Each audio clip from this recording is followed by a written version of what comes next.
Hola coolers, so Barcelona returned to La Liga action yesterday by beating Real Mallorca comfortably 3-0 at St. Moix. And why this was a very weird game, Barca started very well, taking the lead inside the first 7 minutes, picking up from where they left off last season. Lamine Yamal with the cross to the far post for Rafinha and he headed in past the goalkeeper for 1-0 Barca. But after then, even though Barca seemed to control the game just became a totally different affair after Barca took the lead, because first of all, there were some controversial moments in the game. Not controversial in the sense that Barca were helped by the referee. No, it's not about being helped by the referee, but there was some confusion in some of the decisions that the referee made yesterday, because first of all, there was the incident of the second goal, the goal that was scored by Ferran Torres, because Lamine Yamal with a shot from the edge of the penalty area, it was heading towards goal and a Mallorca defender headed the ball away. And what did this guy do after heading the ball away? He laid down on the floor expecting the whistle to come. I didn't understand why he laid down on the floor. But this is where things get interesting, because the referee now put the whistle to his mouth. Even though he didn't blow the whistle, of course, so Barca kept playing on, but it seemed like Mallorca, they decided to slow down a bit. And it was a great shot from Ferran Torres. Make no mistake about it, even though it seemed like the Mallorca players, they backed off a bit when the referee put the whistle to his mouth. But he didn't blow the whistle, guys. Mind you, he was not even obliged to blow the whistle, because it was a shot that was goal-bound by Lamine Yamal, and then the defender went down after heading the ball away. So he was under no obligation to blow the whistle. It wasn't a concussion, it wasn't a head collision. So the referee was clearly under no obligation to blow the whistle. And Barca, to their credit, they kept playing on and they got the second goal through Ferran Torres. And Mallorca were protesting, they were not happy with the decision, but really, you have to play to the whistle. But the referee caused this whole incident because he shouldn't have even put the whistle in his mouth in the first place. He put it in his mouth as if he was going to blow, but he didn't blow the whistle in the end. And the game went on. So Barca made it 2-0. And from the protest of the Mallorca players following that decision, one of their players was booked, and a few minutes later, he fouled Lamine Yamal. When Lamine Yamal was heading towards goal again, he was running fast at him. He had to trip the guy. We know that Lamine Yamal is difficult to contain, guys. With this new number 10 jersey, this guy is looking like a man reborn, and he forced a second booking from the player that was protesting during the Ferran Torres goal incident, and Mallorca were suddenly down to 10 men. And in less than 3 minutes later, Mallorca had another red card, guys. This time around, it was Vedat Muriqi. He had a high foot that was heading towards the head of Joan Garcia, and on first viewing, I thought it was a red card. The referee, once again, he gave a yellow card and he was called to the VAR monitor. And of course, when you watch the replay, it was very obvious that this had to be a red card, because his foot had no business being there, because when you look at the flight of the ball and where his leg was towards Joan Garcia's head, this guy could have taken off his head, for crying out loud, and it was dangerous play. So credit to the VAR for intervening in this incident, because it was really dangerous play from Vedat Muriqi, and he was rightly sent off for this incident. But now this is where the concern comes, because La Liga referees have been so inconsistent over the years, and this season has started on that note again, because after the second red card to Mallorca, Barca were playing against 9 men, guys. Barca were playing against 9 men, so you would expect that Barca was going to go on a leash.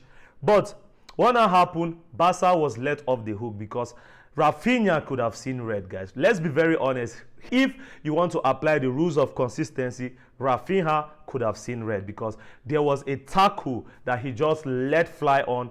I'm sure he didn't mean to go there trying to injure the player, but the rule is the rule, guys. That was dangerous play from Rafinha, and Barca have to count themselves very lucky to escape that incident without a red card, because even Rafinha, it looked like he knew it, that he had messed up, because after that foul, you saw his demeanor on the ground. He knew clearly that he had done something terribly wrong here, but he was let off the hook. And I think what actually saved Barca in this incident was that there were not much protests from the Mallorca players. They didn't look as if they were really crying for injustice. But if they had protested, Mind you, if they had protested and the referee was sent to his monitor, there was no way Rafinha was getting away with just a yellow card for that foul that he committed just before halftime. So the temperatures were rising at halftime because the Mallorca players, they were very frustrated. You know, they were very angry. They were frustrated that some of the decisions were going against them, even though most of the decisions were correct in the end. But Rafinha should have been sent off, and tempers were flying.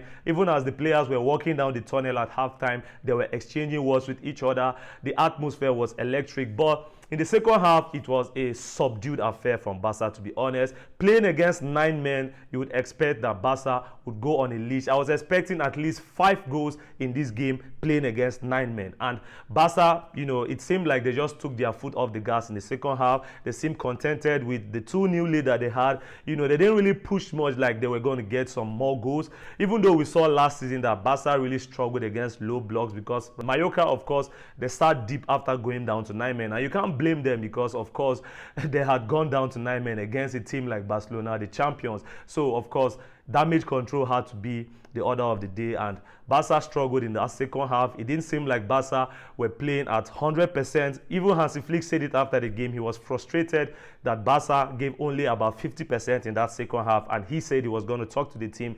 And I expected that Barça should have gone for the jugular after going 2 goals ahead and 2 men ahead. Barca should have gone for the jugular here, but it wasn't to be. But the most important thing yesterday really was just to get the 3 points and get the campaign off to a flying start, because there is nothing better than starting the title defense with 3 important points. Next weekend is going to be Levante away, and then we are going to play another away game before the very first home game of the season. But it's good Barca has started with 3 points. Of course, we saw that Lamine Yamal scored a worldie in the very last minutes of the game to make it 3-0 and make it a more convincing scoreline. But Barca really should have put this game to bed earlier. I expected the higher scoreline in this game, but like I said, it wasn't to be. The most important thing yesterday was the 3 points, and kudos to the team. They got the job done. We saw that Joan Garcia made his debut. It was a solid debut for him. He had some good saves in the first half, and he commanded his penalty box very, very well. I'm sure that this guy is going to be a great signing for Barcelona this season, guys. He dealt with crosses masterfully. He commanded his penalty area like a veteran, and I'm really, really looking forward to see what Joan Garcia will continue to do as he continues to adapt to Barcelona. Unfortunately, Marcus Rashford, he was also registered before the game, but he couldn't start the game. So only Joan Garcia was the new signing that started the game. Unfortunately, other players like Gerard Martin, they couldn't be registered and they couldn't play, because it seems like Barca at Barcelona, there's always the drama about registration, guys. But I know that Joan Laporta is going to find a way to sort out all these registration issues after all said and done. But it seems like there's always drama around Barcelona concerning the registration of players, because Gerard Martin, we know that Hansi Flick likes the guy. He likes his physicality. He likes the way he can attack. He likes the way he can cross from left back. And we know that he's going to be an option at centre back this season following the departure of Inigo Martinez. But unfortunately, Hansi Flick couldn't count on him yesterday because he couldn't be registered, because this time around the guy is over 23 now and he can no longer be registered as a B team player, so he has to be registered as a first team player now. But I'm sure Barca will find a way to sort out these registration issues. But let me know your thoughts in the comment section down below. Even though it was a weird performance, Barca were not really playing at full gear.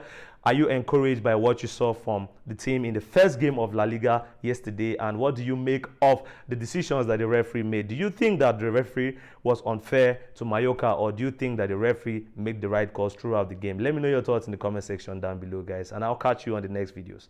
Adios.